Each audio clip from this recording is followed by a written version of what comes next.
Resident Evil 7 is the best Resident Evil game I've ever played. There. I said it. I do, in fact, think it's a better game than 4. Not by much, mind you, but I do enjoy it more. And now that I've pissed off all the viewers, I can actually get to the important part of the video. So for years now, we've had the unfortunate experience of watching Capcom completely fuck around with the Resident Evil games. From the mediocrity that was 5 and 6 and Revelations 2 to the absolute train wreck that was Operation Raccoon City and Umbrella Corps, it seemed like Capcom was kind of doing everything in their power to make their fans hate them. Not as much as Konami though. So last E3, when they revealed Resident Evil 7 being a first-person experience that was going back to the roots of the franchise, as we were told, fans were delighted and a little terrified at the same time, because for horror enthusiasts such as myself, this was an exciting time. It was a true return to form, a beacon of hope, a tremendous and wondrous and delicious taste of Capcom saying, "We're sorry guys, here's something that doesn't feel like a 90-year-old lady's rotten corpse dipped in shit." They also did another incredible feat. They offered a free demo after they revealed the game that was chock full of secrets and things to do, detailing what the game would be like and how it would play. And this led to some wild and crazy speculation about what to expect from the game and proved that they felt this product was actually worth showing off to the public. Capcom felt so strongly in the new direction they were pursuing with Resident Evil that they left this demo up and even updated it twice in the following months leading to the game's release. And that's pretty amazing when you actually sit down and think about it. The amount of hours that I, along with many others, poured into the 3 versions of that game's demo is unprecedented. It was basically a free little prequel leading directly into the game, and they could have charged for it. Now what I'm basically getting at here is Capcom may have actually been fueled by artistic direction this time around, instead of trying to nickel and dime the consumer every chance they got.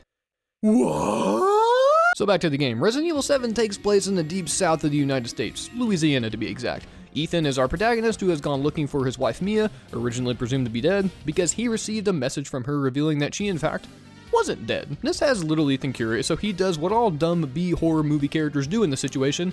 He goes looking for her. Ethan, look at this. Do you think anything good is going to come from that? Just move on, do the dirty with someone else, bing bang boom, and there you go. So since Ethan didn't listen to my advice, naturally, he found himself trapped in an insane hellhole of a house where all of its inhabitants look like they want to hurt me, and it definitely looks like it smells of an old deli with health violations in here. But this is the moment in the game where I just sunk my teeth into it like a hunk of yellow snow in the dead of summer. It got good. I mean really good. The Bakers immediately became horrifyingly interesting villains because they made the game feel personal. It felt like you yourself were being targeted and attacked, not just like you found your way into this fantastic scenario with brains and goop. And from here on out, Resident Evil 7 turns into a violent, gruesome game that has you scrambling at every turn. The survival horror elements are so strong here, and it's refreshing. This isn't just a horror game where you have to run at every instance. Oh no. You have to fight most of the time, because if you don't, you'll probably brutally have your face smashed in from one of the makers. Or one of these cute guys. Aw, Ethan, he just wants to play. That's going to be my next main point, the combat. The risk of rushing past an enemy does feel nice and all, but every time you stand your ground and take down one of these bastards, it feels like God himself has reached down and caressed your cheekbones. Every encounter has you scrambling for your life. Every turn has you curious and scared until you just do it. And I gotta hand it to the developers for creating an atmosphere that simultaneously feels like it wants to reward me for exploring, yet kill me for progressing with the game. It is what you would say, refreshingly challenging. This is the type of game design that I definitely miss. You never feel like you're one step ahead of the game, because if you do feel like you're well off, that probably means you're about to run into some shit that's gonna run your supplies down dry, or worse. One of those things. And while the game does sound stressful, it's actually not. It never does feel like an impossible task to keep moving forward. Yeah, you do have to manage your inventory, but that's just part of the survival horror element of it. There's things that you're going to have to leave behind or store away in your chest, but the game brilliantly, and I mean brilliantly, places items to where you feel that Capcom is just kind of nudging you along, just enough so you don't wander around feeling helpless and crying that your parents loved your brother more than you, and now you have a YouTube channel so strangers can comment about how much they love what you do. Something I haven't touched on yet is the incredible job the developers did building an environment that genuinely feels tense and dreadful for a majority of the game. They made the decision to focus on one southern estate instead of spreading the game across multiple locations that are far away from each other.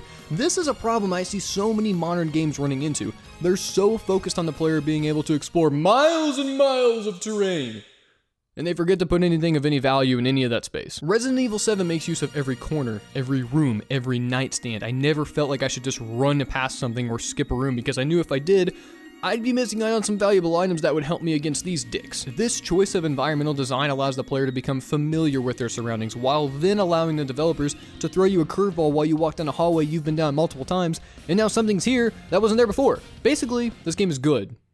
Damn good. So good that I already feel like I found my game of the year and it's only February type of good. And if you don't agree, then you probably also enjoy the Star Wars prequels or something else mildly offensive. The game is tense, witty, challenging, and scary, something I haven't felt from this franchise since 4, and that's important.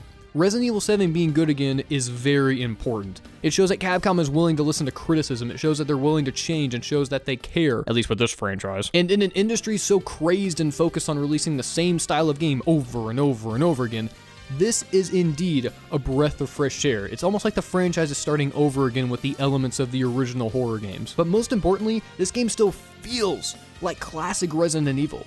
There's puzzle solving, ever so slightly cheesy dialogue, and there's a location that allows you to be scared to turn around a corner. The combat is just slow enough to add to the intensity too, but not so slow that you're getting crazy aggravated and want to throw your controller at your dog. That's a no-no. And I think that's an important note to end on, because even with the major shift into first person, Capcom still managed to make this game fit smoothly into their series. This very easily could have ended up being bad or even just mediocre. It could have felt unbalanced and more like a copy of Outlast and Amnesia: The Dark Descent. But Capcom made something more. They put out a product that not only appealed to longtime fans of the series, but intrigued new players in the process. And thank Scott Lee for that one, because after that ending, I better see Resident Evil 8. That's all I'm saying.